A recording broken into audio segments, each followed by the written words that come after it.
안녕하십니까, 주식매매꾼입니다. 오늘은 2023년 3월 15일 수요일 장 마감했습니다. 오늘은 상한가를 5종목이 갔고 하한가 한 종목 갔습니다. 상한가 간 종목들은 보면 GW 바이텍은 건강기능식품 분야에 출사표를 던졌다 라는 뉴스 때문인지는 모르겠지만 상한가를 갔습니다. 개인적으로 별로 좋아하지 않는 회사이기 때문에 시가총액도 적고 손실이 많이 나는 회사인데 뭐 상한가를 간다. 사실 믿을 만한 상한가는 아니라고 생각합니다. 좀 조심을 할 필요가 있을 것 같고, 사마알미늄은 오늘 상한가를 갔죠. 사마알미늄이 장 초반부터 조금 이렇게 많이 움직였는데 결국은 상한가를 들어갔고, 사마알미늄은 보면 롯데알미늄 쪽에서 미승인 양극박 납품 논란의 상승, 그냥 롯데가 잘못한 것 때문에 사마가 반사이익을 얻을 수도 있겠다라는 기대감이겠죠. 기대감 때문에 상한가를 갔다라고 보면 될 것 같고, 나레나노텍은 세계 첫 리튬이온 코팅 건조 기술력이 부각됐다. 그래서 상한가다. 엠로는 이게 진짜 백이라고 봅니다. 삼성 SDS에 피인수 됐습니다. 삼성 SDS가 지분 33.4%를 인수해서 최대 주주로 올라섰다. 이게 장 전에, 오늘 장 전에 공시가 나왔고 그대로 점상으로 올라갔습니다. 엠로의 일봉을 봤을 때 올해 초부터 굉장히 올라왔습니다. 올라오다 잠깐 멈췄다가 다시 이제 쭉 올라왔는데, 사실 어제 지수가 폭락하면서 엠로도 같이 쭉 밀렸었는데, 이때 잡으신 분들은 정말 좋은 판단이었겠죠. 그래서 좀 부럽긴 한데, 점상을 갔을 때 기분이 어떻겠습니까? 저는 장기 투자를 해보지 않아서 점상에 대한 그런 기분을 느껴본 적이 없습니다. 그래서 축하드린다는 말밖에 뭐 할 수밖에 없겠죠. 오늘 프로2000이 또 상한가를 갔는데 이 종목도 뭐 2차 전지 제조기업의 요청으로 그리퍼 양산 테스트를 진행하고 있다. 2차 전지에 탑승을 했습니다. 이 종목도 뭐 그닥 그렇게 썩 마음에 드는 종목은 아니라서 아무튼 그렇습니다. 오늘 저는 지수가 이렇게 좋은 날은 제가 매매가 잘 안 풀립니다. 그래서 되게 힘들게 매매했는데 80만 원 수익을 거뒀습니다.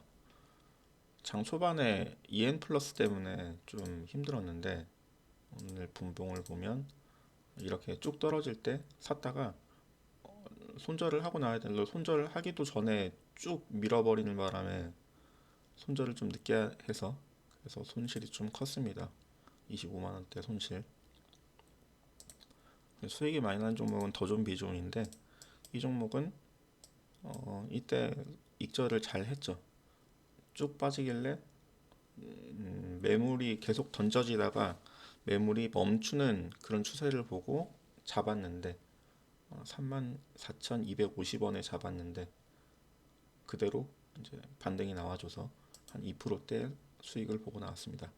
그 이후에 이 하방 VI가 나오는 걸 보고 깜짝 놀랐어요. 만약에 이때 잡았으면 또 아찔했겠죠. 근데 아마 그 다음에 바로 VI가 풀릴 때 많이 상승한 채로 VI가 풀렸기 때문에 이때 와중에 잡았어도 잘 탈출할 수 있었겠지만 어쨌든 아찔한 움직임입니다. 너무 이렇게 매수 물량이 많지 않다 보니까 한 방에 그냥 매도를 찍어버린 걸 수도 있을 것 같고, 어쨌든 오늘은 손실난 종목은 별로 없고 수익은 여러 종목에서 차분차분 냈습니다.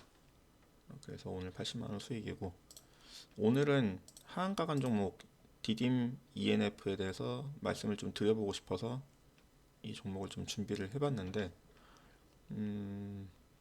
이 종목이 제가 관심이 있는 이유가 제가 회사 다닐 때 고래 감자탕에서 이렇게 친구랑 감자탕에다가 소주 한잔 하는 걸 굉장히 좋아했는데, 그 고래 감자탕, 고래 식당, 연안 식당 이 프랜차이즈 식당들을 운영하는 기업이 디딤입니다. 디딤이었습니다.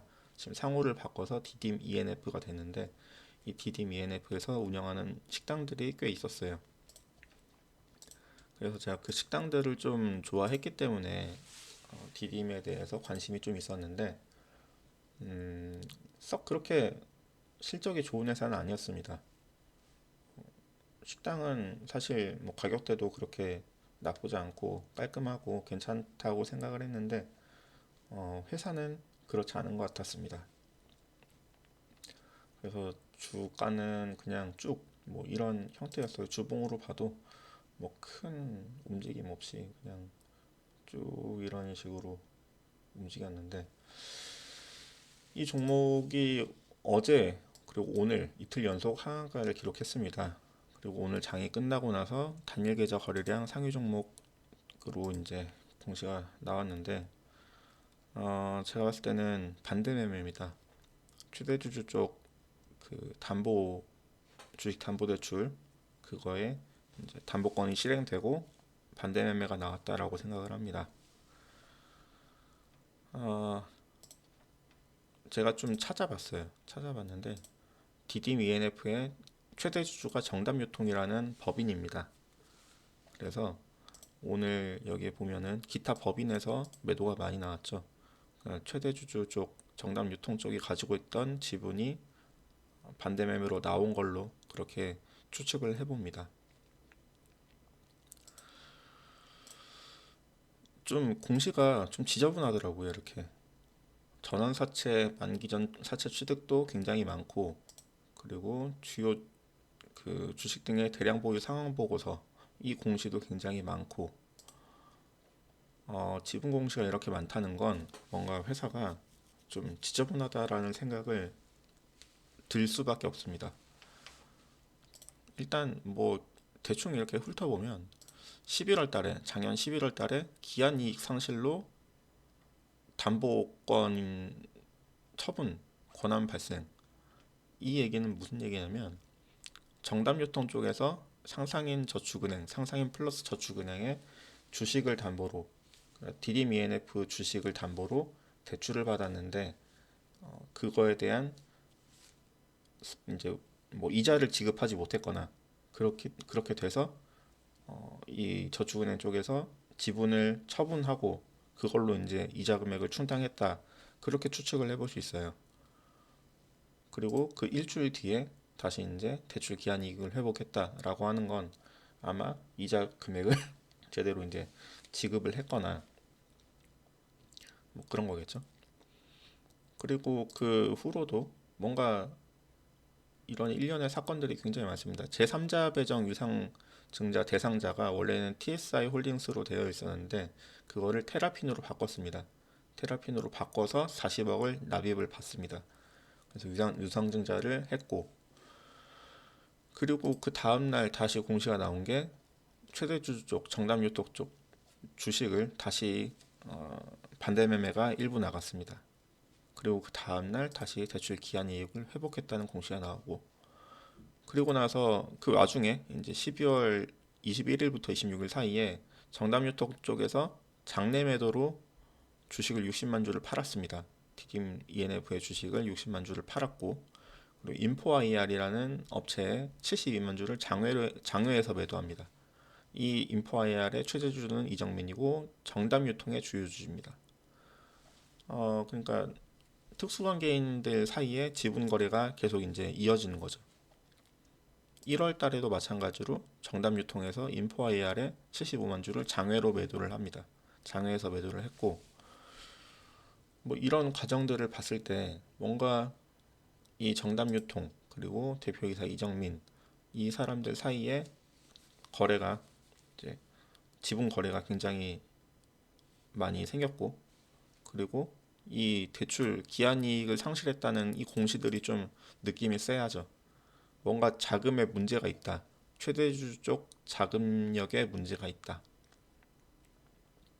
그래서 자꾸 이제 지분이 줄어들고 그런 형태죠. 그런 형태인 거고.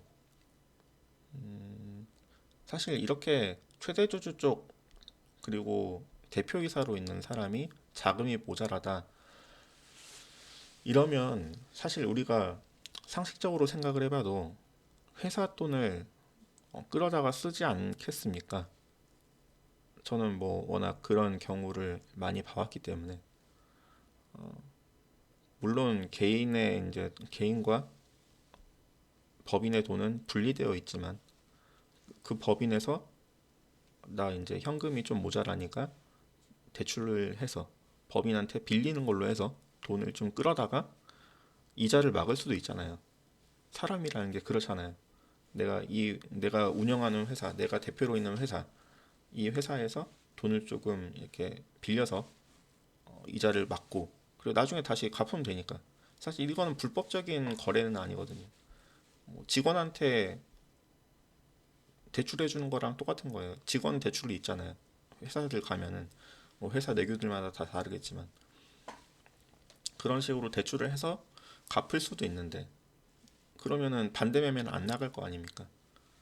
당연히 이자 기한이 도래한다는 건 알고 있을 거고 그러면 이렇게라도 막았어야 되는데 그렇게라도 못해서 이게 내 지분이 시장에서 반대 매매로 나간다는 거는 이거는 뭐 이정민 그리고 정답유통 이 둘만의 문제가 아니고 DDMF에도 그럼 돈이 좀 없지 않은가 돈이 없어서 그런 거 아닌가 그렇게 볼 수 있는데 2월 28일 날 올해 2월 28일 날 아이윌 미디어라는 업체를 인수합니다. 62억에 아이윌 미디어의 최대 주주는 테라핀입니다. 그래서 테라핀이 가지고 있는 지분 중에 거의 절반 정도를 62억에 DDMF가 인수를 합니다. 근데 이 테라핀은 아까 위에서 보면 작년 12월 27일 날 그 제3자 유상증자를 받았던 사람이거든요.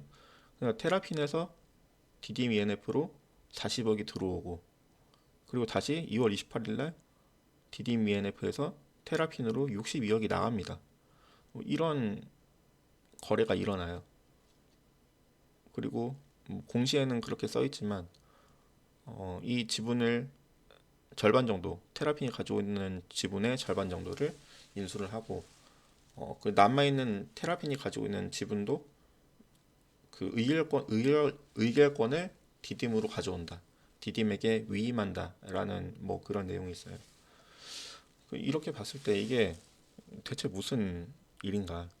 이 돈이 있으면은 이 이자 막아서 반대 매매를 막았어야 되는 거 아닌가? 뭐 편법이지만 회사 돈을 빌려서라도 뭐 얼마나 좀 올곧은 성격이면 안 그럴 수도 있겠죠. 그래서 그랬는지 모르겠지만 어쨌든 지금 굉장히 힘든 상황인 거는 확실해 보입니다. DDMNF의 그 지분이 반대 매매로 나온 걸로 보이고 그 정답유통이 가지고 있는 지분이 반대 매매로 거의 다 나온 것 같다라는 생각이 듭니다. 사실 최대 주주가 이렇게 지분 방어를 못 한다는 건 이 발행 회사에도 뭔가 문제가 있다라고 볼 수밖에 없어요. 그렇지 않고서야 최대 주주가 그렇게 돈이 모자랄 일도 없고 이렇게 되면 지금 최대 주주가 테라핀이 될 수도 있는 상황입니다. 제가 봤을 때는 그럴 수도 있을 것 같은데 뭐 정확한 거는 주주 명부를 까봐야 알겠지만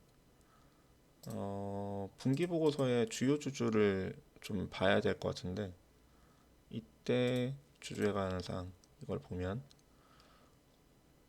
최대 주주는 그렇고 5% 이상 주요 주주가 웨스트 포인트가 있네요. 웨스트 포인트 인베스트먼트가 9.52% 갖고 있는데 이게 아마 그대로